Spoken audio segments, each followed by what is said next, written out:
Hello students, SKV academy के इस YouTube channel पे आप सभी का स्वागत है। हमारे प्लेटफॉर्म पे आप सभी का स्वागत है। अभी हम लोग वेक्टर्स के बारे में डिस्कशन हो रहा है। तो जैसे कैलकुलस को मैंने 15 लेक्चर्स में पूरा पैकेज कंप्लीट कर दिया था, वैसे ही अब वेक्टर्स का देखते हैं। तो आज वेक्टर का लेक्चर नंबर 3 है और हम लोग प्रॉब्लम्स की प्रैक्टिस कर रहे हैं। अभी 2-4 प्रॉब्लम्स की प्रैक्टिस करके फिर नया कॉन्सेप्ट बताएंगे। तो चलिए प्रॉब्लम्स वेक्टर्स के से रिलेटेड प्रॉब्लम देखते हैं। तो प्रॉब्लम ये है, वहां लिखी है, देखिए problem. A vector is rotated, a vector r vector is rotated by a small angle d theta. मान लीजिए एक वेक्टर है, इमेजिन करिए एक वेक्टर है आर वेक्टर, इसको हमने एक छोटा सा एंगल घुमा दिया, मान लीजिए डी थीटा। घुमा दीजिए, पहले ऐसे था, अब ऐसे हो गया। ऐसे ये एंगल जो हमने घुमाया वो छोटा सा एंगल डी थीटा है। Without change in its length, मतलब हमने लेंथ में चेंज नहीं किया, लेंथ का चेंज नहीं है, मतलब जो वेक्टर का मैग्नीट्यूड है वो सेम है और हमने छोटा सा एंगल घुमा दिया। वेक्टर का मैग्नीट्यूड सेम है, मैग्नीट्यूड सेम है, एक छोटा सा एंगल घुमा दिया। तो हमको निकालना है, क्वेश्चन को पढ़िए, हमको निकालना है कि डेल्टा आर कितना होगा और डेल्टा आर का मैग्नीट्यूड कितना होगा। डेल्टा आर वेक्टर का मैग्नीट्यूड कितना होगा, डेल्टा आर कितना होगा और डेल्टा आर का मैग्नीट्यूड कितना होगा। इसका मतलब क्या है, डेल्टा आर का मतलब क्या है, आर की वैल्यू में क्या चेंज होगा, और डेल्टा आर वेक्टर का मैग्नीट्यूड में, डेल्टा आर वेक्टर का मैग्नीट्यूड ये कितना होगा। अभी दोनों में फर्क बताता हूँ क्या होगा। तो पहले उन्होंने पूछ रहे डेल्टा आर क्या होगा। तो आर क्या है, मतलब यहां मैंने वेक्टर नहीं लगाया, वेक्टर अगर नहीं लगाया तो ये क्या है, this is the magnitude of the vector. मतलब आर क्या है, आर जो है वो मैग्नीट्यूड है। तो मैग्नीट्यूड, जब आप इसको घुमा रहे हो तो आप ये कह रहे हो कि आपने वेक्टर की लेंथ को चेंज नहीं किया, मैग्नीट्यूड को चेंज नहीं किया। मैग्नीट्यूड चेंज नहीं हो रहा है, मतलब आर कांस्टेंट है, जो लंबाई यहाँ पे है वही लंबाई यहाँ पे है, तो आर सेम है। अगर आर सेम है, कांस्टेंट है, कोई चीज अगर कांस्टेंट है तो उसका चेंज जीरो होगा। तो आर क्योंकि चेंज नहीं हो रहा है, तो डेल्टा आर का मतलब है change in the value of R. तो change in the value of R कितना होगा, जीरो होगा। और अब ये क्या चीज है, ये अभी मैं आपको बताता हूँ। ये जो दूसरा एक्सप्रेशन लिखा हुआ है यहाँ पे, ये जो लिखा हुआ है, इसका मीनिंग क्या है ये मैं आपको अभी समझा रहा हूँ। पहले वेक्टर ऐसे था, अब वेक्टर ऐसे हो गया। एक वेक्टर मैंने ये ड्रॉ किया, let me call it some vector, suppose this is your x vector. Vector addition का कॉन्सेप्ट यहाँ पे अगर लगाएं आप, तो आप देख सकते हैं कि this vector plus this vector will be this vector. तो आप क्या कह दोगे, r vector plus x vector equal to this vector. इसको R1 वेक्टर ले लें, इसको R2 वेक्टर ले लें, इक्वल टू R2 वेक्टर। मतलब ये दोनों वेक्टर सेम नहीं होंगे। वेक्टर क्यों नहीं सेम होंगे, क्योंकि इसका डायरेक्शन इधर है और इसका डायरेक्शन इधर है। तो अगर मैंने इसको कह दिया कि ये R वेक्टर है, तो मैं इसको R वेक्टर नहीं कह सकता, क्योंकि दोनों का डायरेक्शन अलग है। और वेक्टर्स के पास डायरेक्शन होता है, अगर डायरेक्शन बदल दिया तो वेक्टर बदल गया। तो अगर मैंने इसको आर वेक्टर कहा तो मैं इसको आर वेक्टर टेक्निकली नहीं कह सकता। तो मैंने इसीलिए यहाँ पे दोनों को चेंज कर दिया। ये है R1 वेक्टर और ये है R2 वेक्टर। मैग्नीट्यूड दोनों का सेम है, जो मैग्नीट्यूड इसका है वही मैग्नीट्यूड उसका है, दोनों का मैग्नीट्यूड सेम है। और मैग्नीट्यूड दोनों का क्या है, R1 वेक्टर का, ऐसे लिख देते हैं, R1 वेक्टर का जो मैग्नीट्यूड है, मैग्नीट्यूड मतलब ये लंबाई, इक्वल टू R2 वेक्टर का जो मैग्नीट्यूड है। मैग्नीट्यूड मतलब R2 वेक्टर का मैग्नीट्यूड मतलब ये लंबाई, मैग्नीट्यूड मॉड दोनों का मैग्नीट्यूड तो सेम है, लेकिन दोनों वेक्टर्स अलग हैं क्योंकि डायरेक्शन अलग है। तो मैं वेक्टर एडिशन के हिसाब से क्या लिख सकता हूँ, this vector plus this vector equal to this vector. So I can say that r1 vector plus x vector equal to r2 vector. तो यहाँ से आ गया x vector equal to r2 vector minus r1 vector. अच्छा, अब देखिए यहाँ पे मैं आपको एक चीज़ बताना चाहता हूँ, मतलब मैं फिजिक्स में बच्चों को बार बार बताता रहता हूँ, तो आज भी मैं वही बात बता रहा हूँ कि पहले ये वेक्टर ऐसे था, अब ये वेक्टर ऐसे हो गया। मतलब this is the initial position और ये फाइनल पोजीशन है। तो वेक्टर में जो चेंज होगा, चेंज हमेशा फिजिक्स में जब भी आप चेंज की बात करोगे तो जो चेंज होगा वो हमेशा final value minus initial value होगी। तो जो चेंज होगा वेक्टर में, जो चेंज होगा वो कितना होगा, ये फाइनल है, ये इनिशियल है। तो वेक्टर में क्या चेंज होगा, r2 vector minus r1 vector. तो r2 vector minus r1 vector क्या है, वेक्टर में चेंज, मतलब that is delta r vector. r vector में चेंज, डेल्टा मतलब change, change in the vector.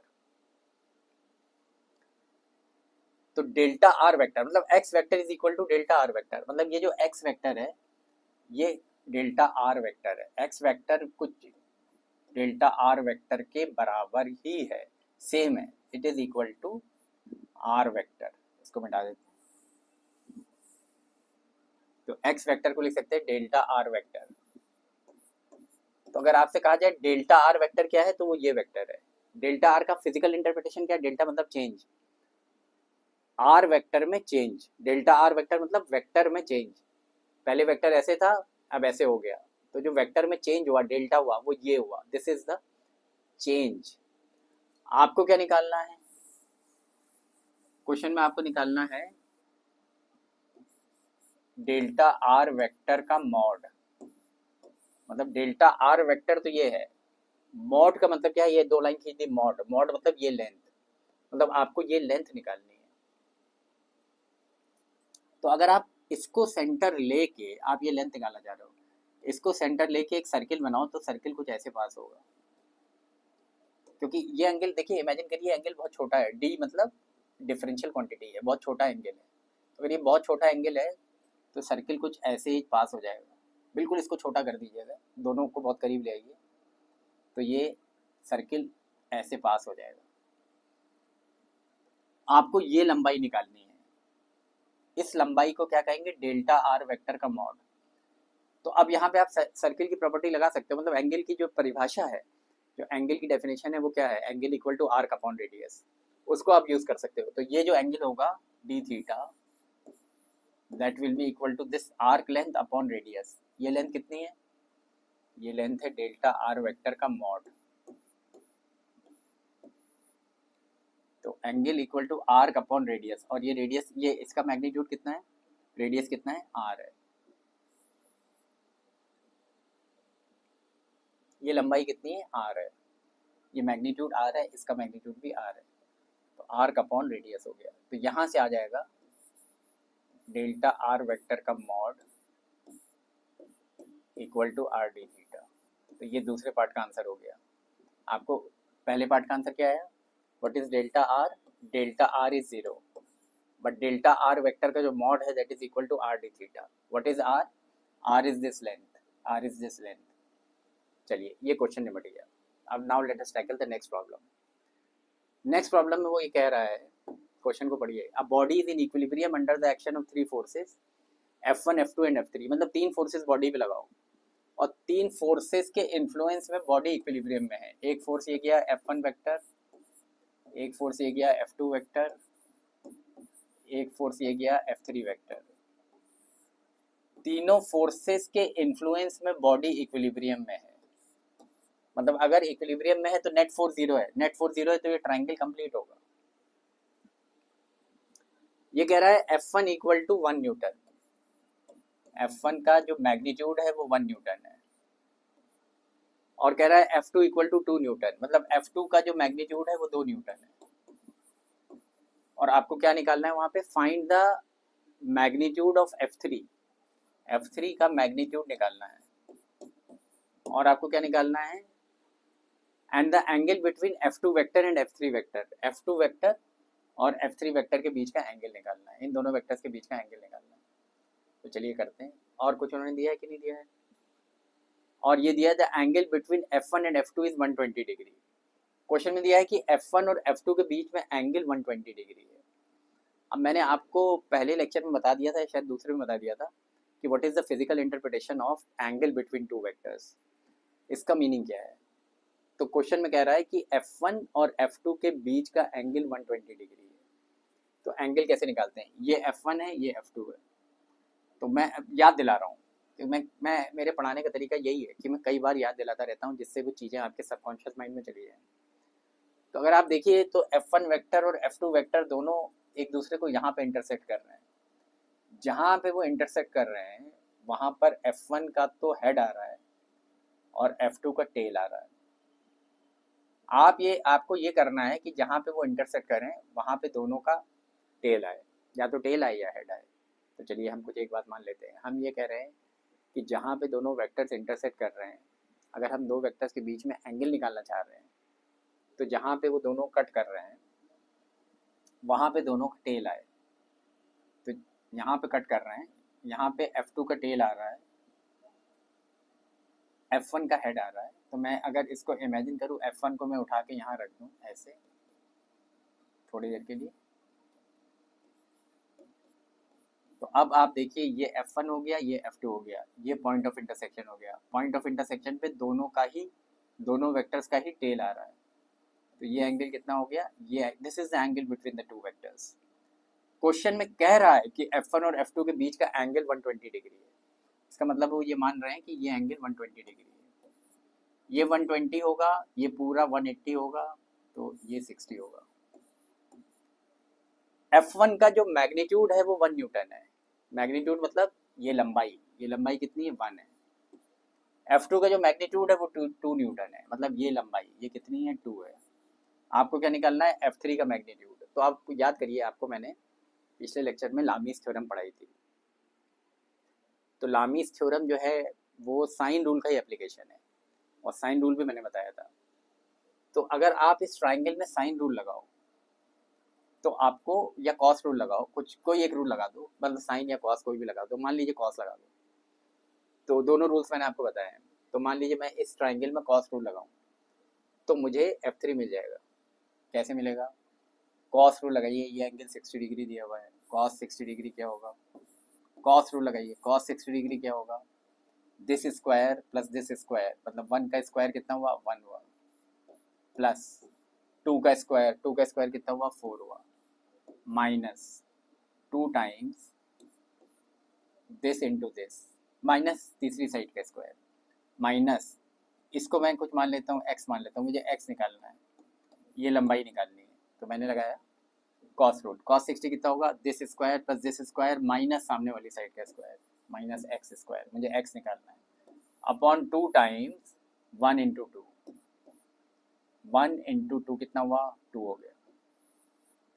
Cos 60 कितना होता है, हाफ होता है,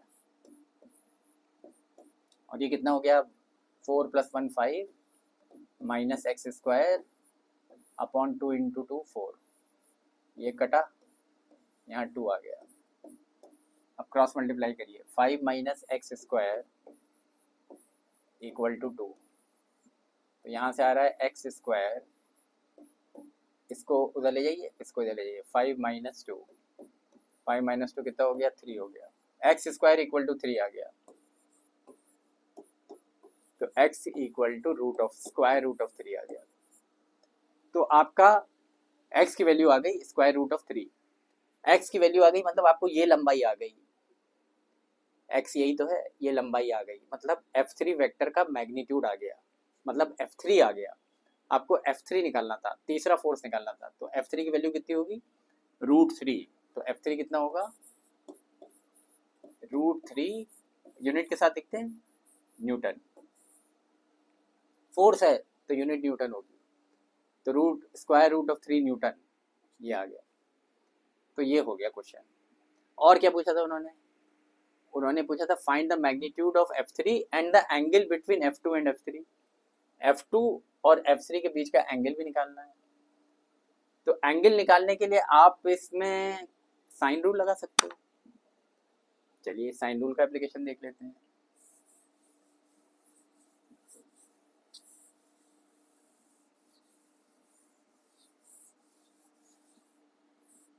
इस एंगल को अभी मैं इसको थोड़ा ऐसे कर देता हूँ, हटा देता हूँ। इस एंगल को मैंने मान लीजिए थीटा माना या अल्फा माना, चलिए अल्फा माना, इस एंगल को अल्फा माना। अब मैं साइन रूल लगा रहा हूँ। F3 मेरा ये आ चुका है, ये लंबाई मेरी आ चुका है, ये है मेरी √3 और ये एंगल मैंने अल्फा मान लिया। अब मैं इस ट्राइंगल में साइन रूल लगा रहा हूँ। साइन रूल याद करिए, इस साइड की लंबाई कितनी है √3 और इसके सामने वाला एंगल कितना है 60 डिग्री। तो √3 अपॉन साइन 60 डिग्री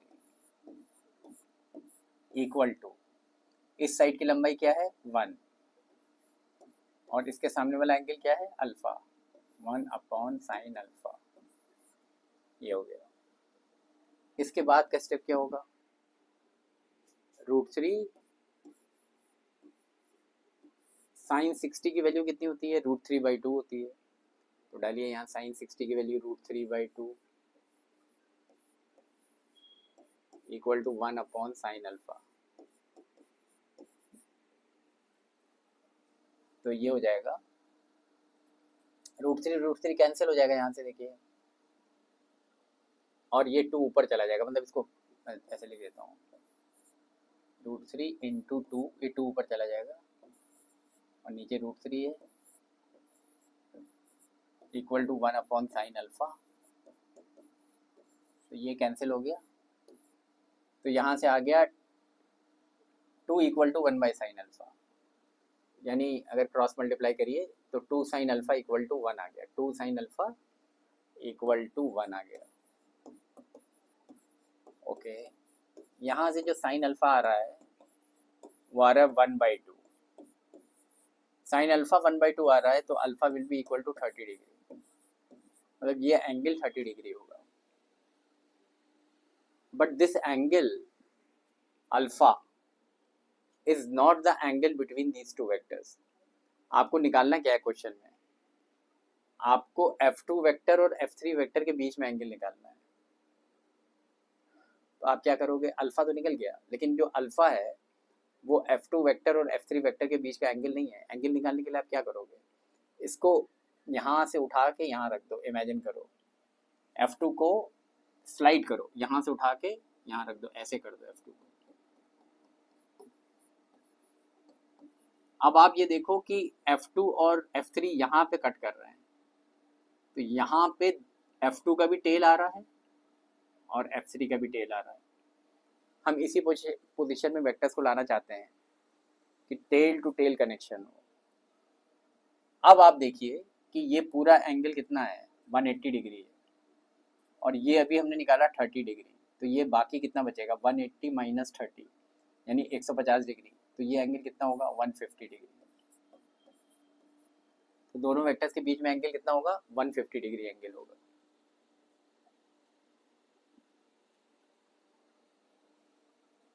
तो क्वेश्चन पूरी तरीके से हमने एनालाइज कर दिया। तो चलिए हमने कुछ क्वेश्चन किए, क्वेश्चन धीरे धीरे चलते रहेंगे, सिलसिला चलता रहेगा और बीच बीच में हम क्वेश्चंस कराते रहेंगे। जो कॉन्सेप्ट बताएंगे उसी कॉन्सेप्ट के क्वेश्चंस करेंगे, फिर अगला कॉन्सेप्ट बताएंगे उस कॉन्सेप्ट के क्वेश्चन करेंगे, फिर धीरे धीरे धीरे करके फिर पूरा इनकैप्सुलेट कर देंगे, पूरे सारे कॉन्सेप्ट मिसलेनियस क्वेश्चंस करेंगे, हाइब्रिड प्रॉब्लम्स करेंगे।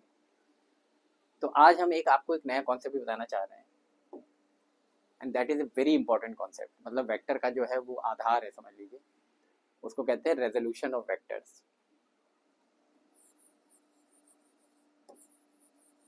Resolution of vectors. अब रेजोल्यूशन को हम कहाँ से समझा रहे हैं, बिल्कुल बेसिक बात बता रहे हैं। हेडिंग डालिए रेजोल्यूशन ऑफ वेक्टर। और रेजोल्यूशन का मतलब क्या है, रेजोल्यूशन का मतलब ये है कि पहले इमेजिन करिए कि आपके पास एक बॉक्स है और इस बॉक्स पे, ये बॉक्स ग्राउंड पे रखा है, आप कोई तिरछा फोर्स लगा रहे हैं, धागे से या रस्सी से पकड़ के कोई तिरछा फोर्स लगा रहे हैं, इमेजिन करिए। तो फोर्स तो आप ऐसे तिरछा लगा रहे हैं, लेकिन अगर फोर्स सफिशिएंट है तो ये बक्सा जो है, बॉक्स जो है, ये इस डायरेक्शन में मूव कर सकता है। मतलब बक्से का मूवमेंट इस डायरेक्शन में हो सकता है। यानी इसका मतलब ये हुआ कि इस फोर्स का इस दिशा में भी कुछ इफेक्ट आ सकता है। और अगर आप ज़्यादा स्ट्रॉन्ग फोर्स लगा दो, रस्सी से खींच रहे हो इधर, तो मुमकिन है कि बॉक्स ऊपर भी उठ जाए। तो मतलब इस फोर्स का इस दिशा में भी कुछ इफेक्ट आ सकता है। इस दिशा को हम लोग बोलते हैं हॉरिजॉन्टल डायरेक्शन, और इस दिशा को बोलते हैं वर्टिकल डायरेक्शन। इसको बोलते हैं हॉरिजॉन्टल।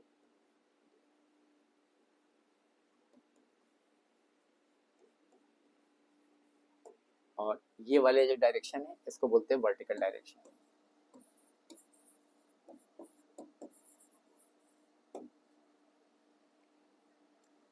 तो मतलब मेरा ये कहना था कि यहाँ पे हमने ये एक्सपेरिमेंट, थॉट एक्सपेरिमेंट करके देख लिया कि अगर एक फोर्स, तिरछा फोर्स लग रहा है, तो उस फोर्स का कुछ ना कुछ इफेक्ट इस डायरेक्शन में भी आएगा, हॉरिजॉन्टल डायरेक्शन में भी आएगा, और कुछ ना कुछ इफेक्ट वर्टिकल डायरेक्शन में भी आएगा। तो इनको, जो इसका इफेक्ट इस डायरेक्शन में आएगा, उसको हम ये कहेंगे फोर्स का इस डायरेक्शन में कंपोनेंट। ये भाषा हमारी रहेगी और अक्सर हम ये बोलते रहेंगे।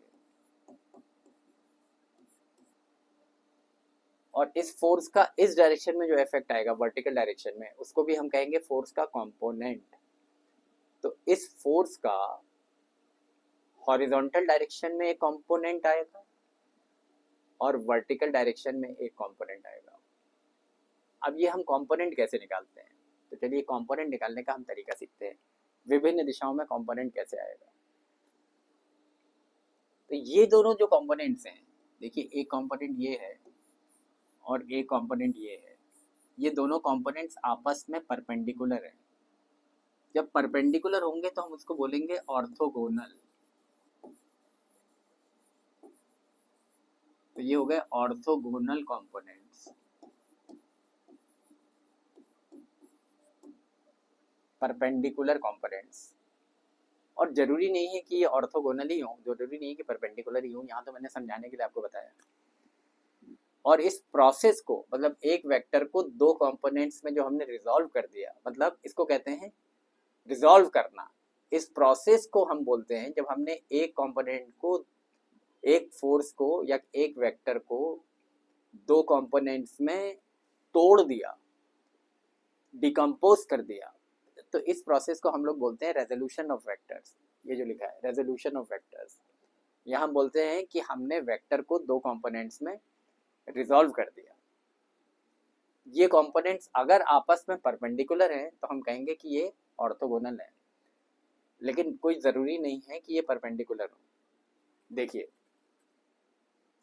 हमने आपको एक लॉ बताया था वेक्टर एडिशन, जब हमने समाप्ति की थी तो उसके बाद बताया था कि लॉ ऑफ पैरेललोग्राम। तो लॉ ऑफ पैरेललोग्राम क्या कहता है कि अगर मान लीजिए हम एक पैरेललोग्राम बना लें, ऐसा बनाइए पैरेललोग्राम।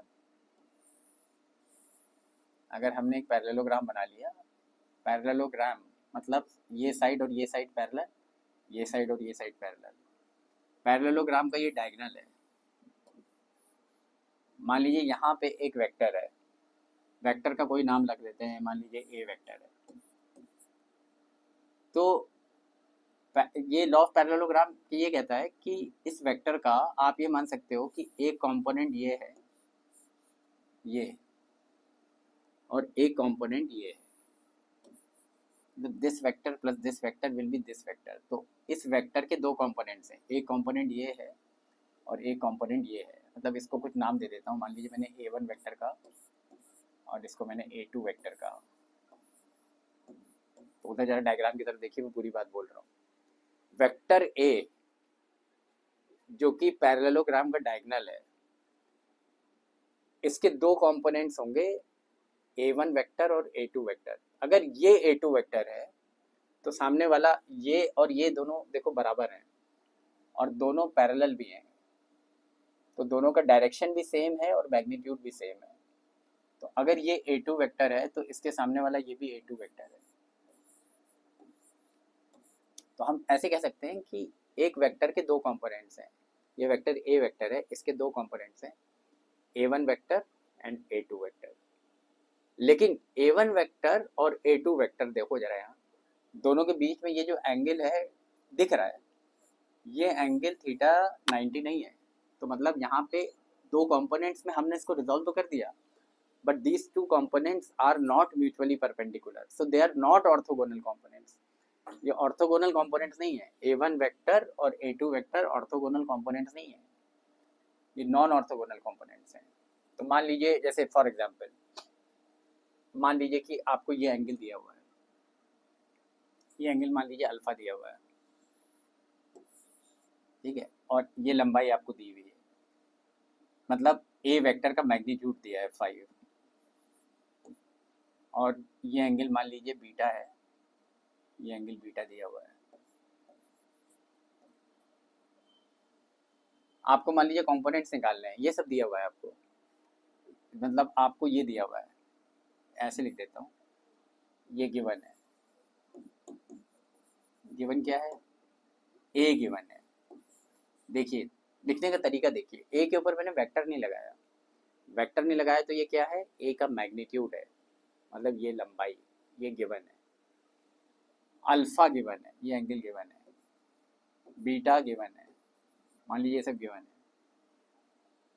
आपको निकालना है, मान लीजिए A1 भी गिवन है, एक कंपोनेंट गिवन है, और आपको निकालना है A2 निकालना है। ऐसे मैं कोई क्वेश्चन फ्रेम कर रहा हूँ जस्ट समझाने के लिए। ओके, हमें A2, इसमें वेक्टर नहीं लगाया, मतलब A2 वेक्टर का मैग्नीट्यूड निकालना है, मतलब ये लंबाई निकालनी है। तो हम चाहें तो साइन रूल लगा सकते हैं। तो अगर हमने साइन रूल लगाया तो हम क्या कहेंगे, दिस A1, इस ट्राइंगल में साइन रूल लगाइए। साइन रूल क्या कहता है, ये लंबाई A1 अपॉन इसके सामने वाला एंगल कितना है, beta, upon sine beta, equal to ये लंबाई कितनी है, सामने दिख रहा है A2, और इसके सामने वाला एंगल क्या है, अल्फा। मैंने साइन रूल लगाया, साइन रूल का एप्लीकेशन देखिए।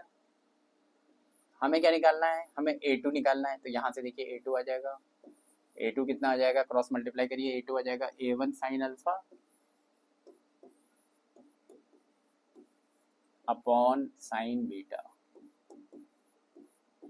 अब देखिए गिवन क्या है, क्वेश्चन में दिया है A1 दिया हुआ है, दिस इज गिवन, A1 की वैल्यू यहाँ डाल सकते हो। गिवन क्या है, alpha, alpha is given, alpha की वैल्यू यहाँ डाल सकते हो। बीटा गिवन क्या है, बीटा, बीटा इज गिवन, यहाँ डाल सकते हो। तो आपको A2 मिल सकता है, मतलब ये वाला कंपोनेंट मिल सकता है। एक कंपोनेंट अगर आपको A1 मालूम है तो दूसरा कंपोनेंट मिल सकता है, अगर ये दोनों एंगल्स मालूम हो तो आपको मिल सकता है। तो ये इस तरीके से, इस तरह की प्रॉब्लम्स इस माइंडसेट से हो सकती है। तो अभी हमने आपको क्या बताया कि अगर आप एक पैरेललोग्राम बना लो, नटशल में बता रहा हूँ बात, अगर एक पैरेललोग्राम बना लो और उसका ये डायगोनल है, तो बाकी ये दो साइड्स हैं, तो ये अगर हमारा वेक्टर है तो इसका एक कंपोनेंट ये होगा और एक कंपोनेंट ये होगा। इन दोनों के बीच में ऑब्वियसली एंगल जो है 90 डिग्री नहीं है, तो ये दोनों जो कंपोनेंट्स होंगे they will be non orthogonal components. लेकिन इस तरह की जो रेजोल्यूशन होता है जिसमें कंपोनेंट्स आपस में परपेंडिकुलर नहीं होते, इस तरह का जो रेजोल्यूशन होता है, इसकी फिजिक्स में कोई मतलब आगे जो है बहुत ज़्यादा इसका एप्लीकेशन नहीं है। जो आप प्रॉब्लम सॉल्विंग करोगे उसमें जनरली क्या होगा कि जो कंपोनेंट्स होंगे वो ऑर्थोगोनल होंगे, आपस में परपेंडिकुलर होंगे। तो ऑर्थोगोनल कंपोनेंट्स में अगर रिजॉल्व कर रहे हैं तो क्या करेंगे, तो आप ऐसे सोचिए कि अगर आपका पैरेललोग्राम ये बन गया मतलब एक रेक्टेंगल ही हो गया, ये रेक्टेंगल हो गया। रेक्टेंगल में ये एंगल अपने आप ही 90 डिग्री हो गया। और वेक्टर आपका ये है ए वेक्टर, और मान लीजिए ये एंगल थीटा है, इसको ओरिजिन आपने मान लिया, ये आपने एक्स एक्सिस मान ली, ये आपने वाई एक्सिस मान ली।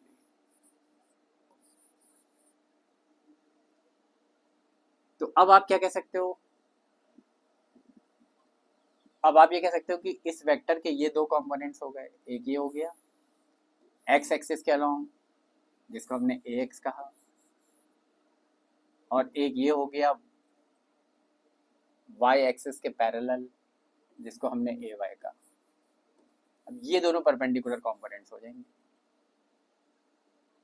ये ए एक्स और ए वाई। अब आप ये कह सकते हो कि जो वेक्टर ए है इसको हमने दो कंपोनेंट्स में रिजोल्व किया, ए एक्स और ए वाई।